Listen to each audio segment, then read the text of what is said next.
A Guerra do Contestado foi um conflito armado que envolveu poceiros e pequenos proprietários de terras, de um lado, e representantes dos poderes estadual e federal brasileiro, de outro, entre outubro de 1912 e agosto de 1916, numa região rica em erva mate e madeira, disputada pelos estados do Paraná e de Santa Catarina.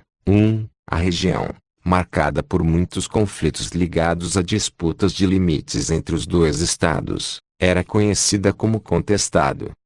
A desapropriação de uma faixa de terra, de aproximadamente 30 quilômetros de largura, que atravessava os estados do Paraná e de Santa Catarina, para a construção da estrada de ferro que ligaria São Paulo ao Rio Grande do Sul, provocou a expulsão dos poceiros da região e a falência de vários pequenos fazendeiros que viviam de extração da madeira. Ademais, concluída a construção da estrada, pela empresa norte-americana Brasil Railway Company, de propriedade de Percival Facua, que também era dono da madeireira Southern Brasil Lumber e Colonization Company, formou-se um significativo contingente de trabalhadores desocupados. Os problemas sociais, decorrentes principalmente da falta de regularização da posse de terras e da insatisfação da população hipossuficiente, numa região em que a presença do poder público era pífia, favoreceram o início do conflito. Entre os camponeses revoltados, o messianismo e o fanatismo religioso favoreceram a crença de que se tratava de uma guerra santa, o que exacerbou os ânimos para a luta, na qual cerca de 8.000 deles pereceram.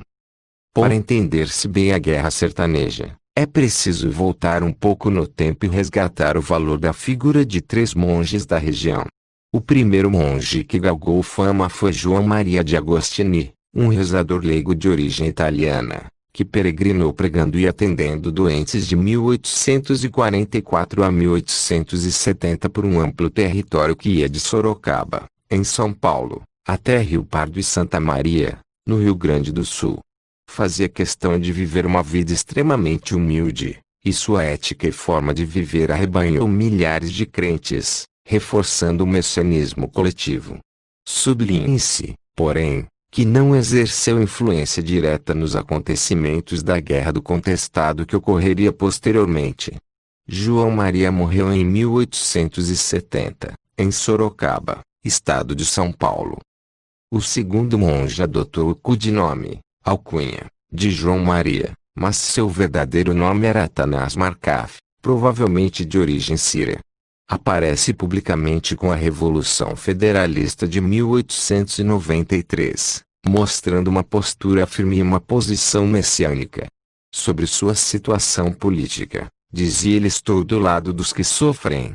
Chegou, inclusive, a fazer previsões sobre os fatos políticos da sua época.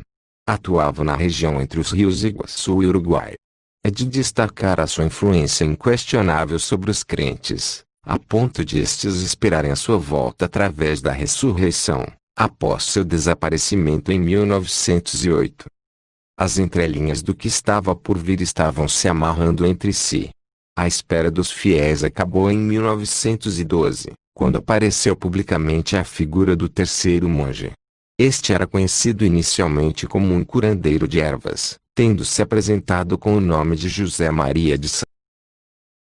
Após a conclusão das obras do trecho catarinense da Estrada de Ferro São Paulo-Rio Grande, a Companhia Brasil Railway Company, que recebeu do governo 15 quilômetros de cada lado da ferrovia, iniciou a desapropriação de 6.696 quilômetros quadrados de terras, equivalentes a 276.694 alqueires, ocupadas já há muito tempo por poceiros que viviam na região entre o Paraná e Santa Catarina.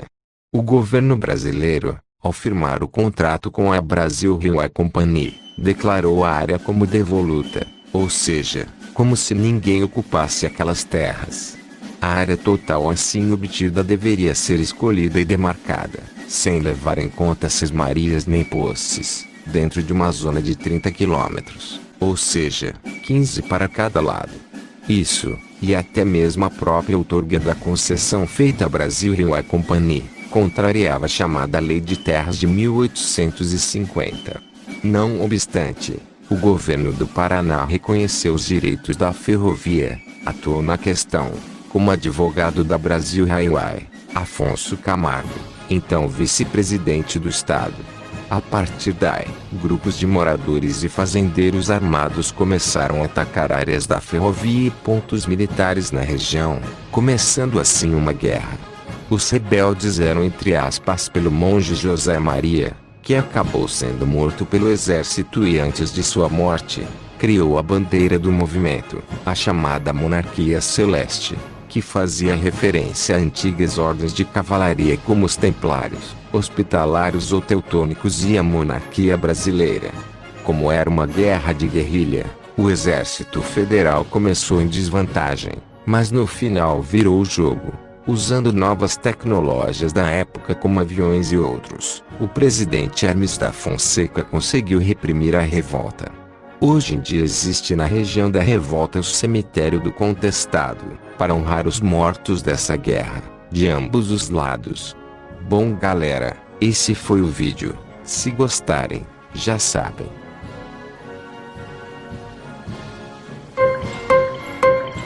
Ah!